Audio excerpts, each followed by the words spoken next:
че е дъждовно, продължаваме разходката си из Котел с Природонаучния музей.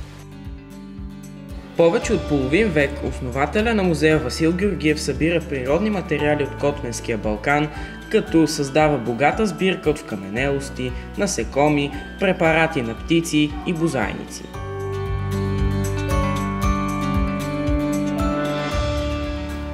Част от тази сбирка, която се състои от над 500 експоната, през 1924 бива експонирана в Първа Софийска мъжка гимназия, където получава висока оценка от видния наш зоолог академик доктор Иван Буреш.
Освен животни, емблематични за Котленския Балкан, в Природонаучния музей още може да видите редки, изчезнали и защитени животни.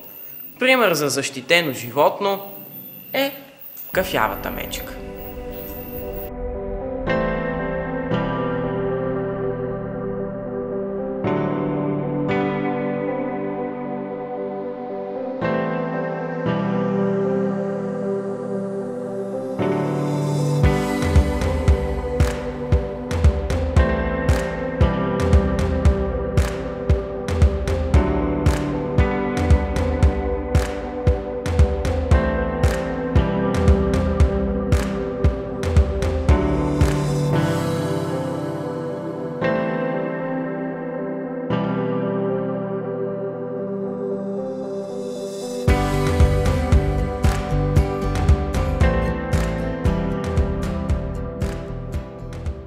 Освен добре познатите ни бозайници, в Природонаучния музей може още да видите представители на рибите, земноводните и влечугите.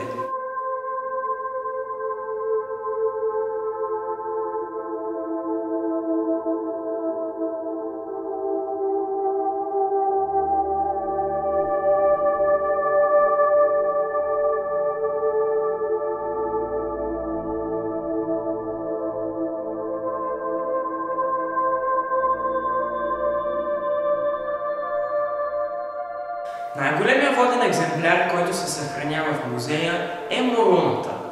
Както може да видите зад мен, тя е наистина огромна риба.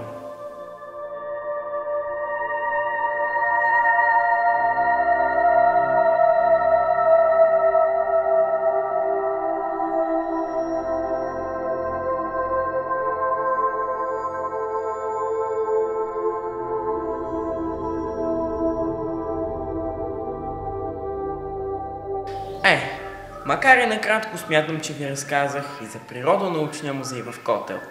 От мен довиждане и до следващия път!